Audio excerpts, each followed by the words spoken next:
Hi friends, it's Deborah. I hope everyone is doing well. Well, today I am so excited to be participating in a tag.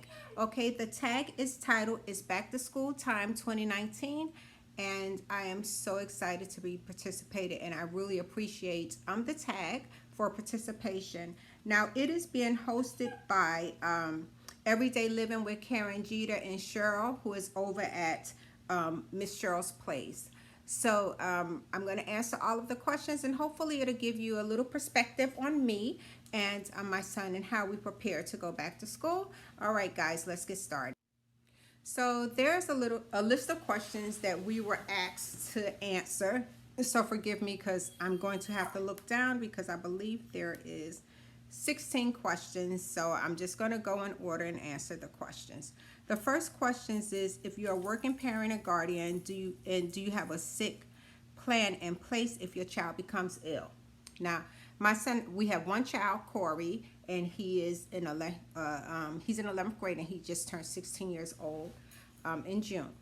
So I used to work. Of course, I'm a veteran. I used to work for VA, and Dad was still on active duty. So, and VA is in Washington, D.C., and I was slugged to work, which means I don't know where everyone is from, but a slug is when you just kind of like go on a bus stop and somebody say, hey, I'm going your way. I know it sounds horrible, but everybody does it up here.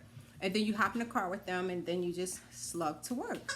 So anyway, one time Corey got sick, and I couldn't get back to him because I was slugging. So needless to say, I quit that job.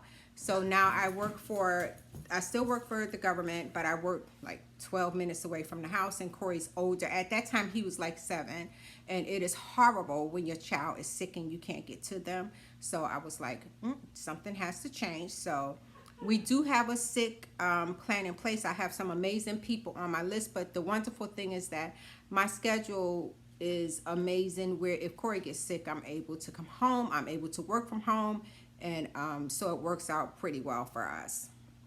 The second question is, do you establish nighttime routines such as early bedtimes and preparing lunches the night before? Now, Corey eats lunch at school, so I literally have to start maybe around 3 weeks before school starts, having him go to bed a little earlier. Now, for him, in the summer, he'll stay up to 2 o'clock in the morning. But now I make sure he's in the bed by 10. He doesn't give me any problems or anything like that. And believe it or not, as he's gotten older, the routine to wake him up has gotten easier. Like he still fuss, but it's not like it used to. Boy, it used to be horrible trying to get him up, but now not so much.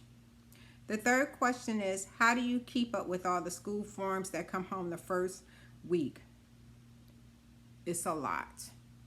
It is a lot. But generally what I do is, now here in the county that I live in, we have like a messenger and a parent portal where you can do them prior to school. It's just like updating information and things like that. So now I generally just get like the syllabus and things like that, and I just sign and date it. I have Corey fill in all the stuff he can, and then I just sign all the documents, and that works a lot. That works well for us because it is a lot of documents, but we get it done. Like I said, I do just have the one son, Corey. No grandkids. I know I'm a little older, but no. He's 16, and I figure by the time I get a grandchild from Corey, I'll probably be 100. Because I typically, people say I had him late. I did not have Corey till I was 35, and most of my friends, their kids are grown. So I am what people call a late starter. But I'm perfectly fine with that because he keeps me young. So no grandkids.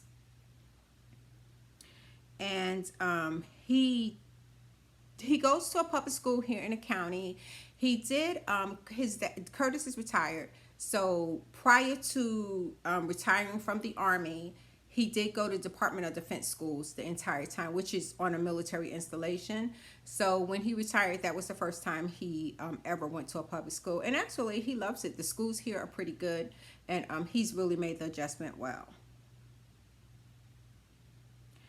Now, they don't have to wear uniforms. Now, I went to Catholic school since kindergarten. I even graduated from Catholic University. So all my life I wore uniforms, and I thought it was really, really easy because you knew what you was gonna wear. We would buy like 5 uniforms in the beginning of the year, and you were good. I mean, you couldn't deviate from them. And some of the, like in Washington D.C., some of the schools make the kids wear uniforms, which I think is good because unfortunately, kids was robbing kids for, you know, like their tennis shoes, and you know, like if you couldn't afford this, they were bullying you. So I'm an advocate for school uniforms, but my son doesn't have to wear a uniform, and he's not an advocate for school uniforms, but it works out well.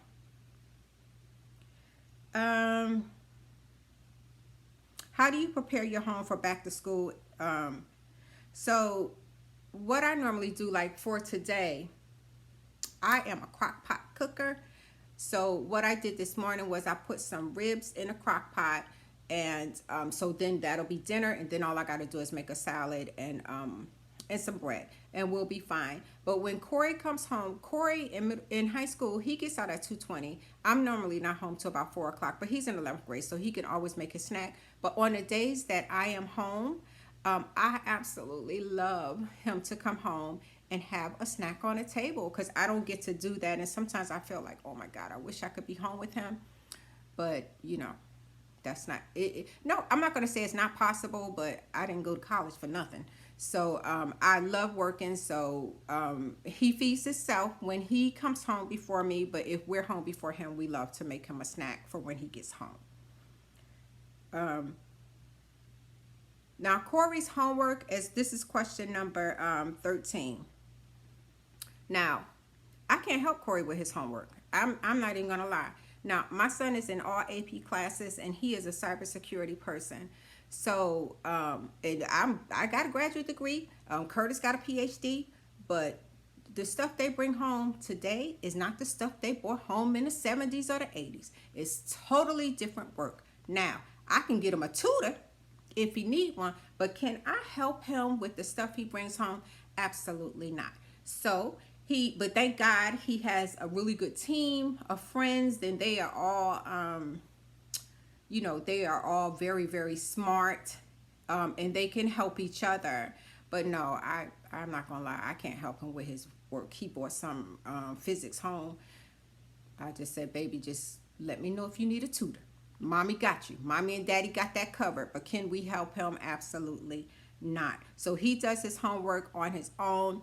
We do have a thing called Parent Portal where we can go in and check his grades. But Corey calculates his average, and then he'll know where he needs to come up because Corey's very competitive. Just one quick thing. Here in Northern Virginia, there's one middle school that only has all boys. I mean, like all the classes are all boys. It's called the same gender program. So Corey was in the program, and I think it was the best thing because it's taught by all men. In every class is all boys, and they are so competitive that it really, really helped Corey to stay focused and be competitive. This is a child, when he got an 89.9, he came home, he was crying. I was like, are you serious?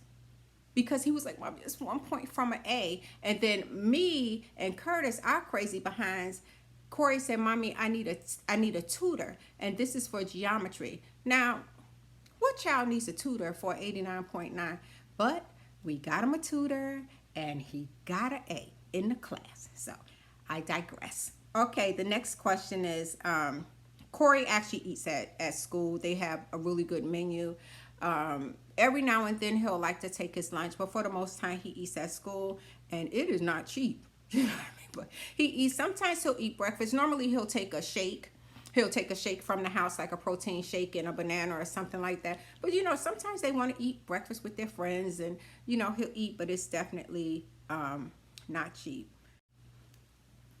Okay, so I just wanted to share a tradition that we have in our house, and something that my dad used to do for me. He didn't start doing it till late in school, but every first day of every school year, I go into Corey's room and I play Harold Melvin and the Blue Notes.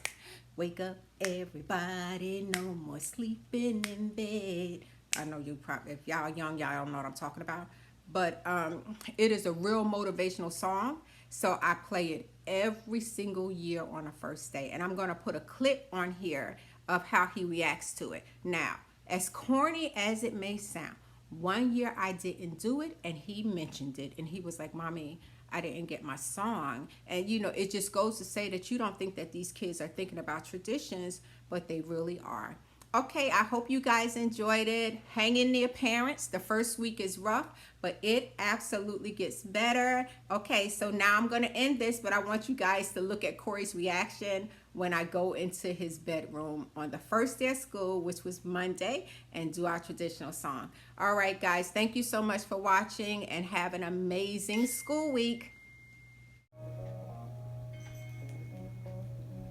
Corey. Corey, wake up. What day is it? Wake up, everybody, no more sleeping. Here we go. What's that, babe? Thinking, time for thinking ahead. The world has changed so very much from what it used to be. There's so much hatred, war and poverty. What's today, baby?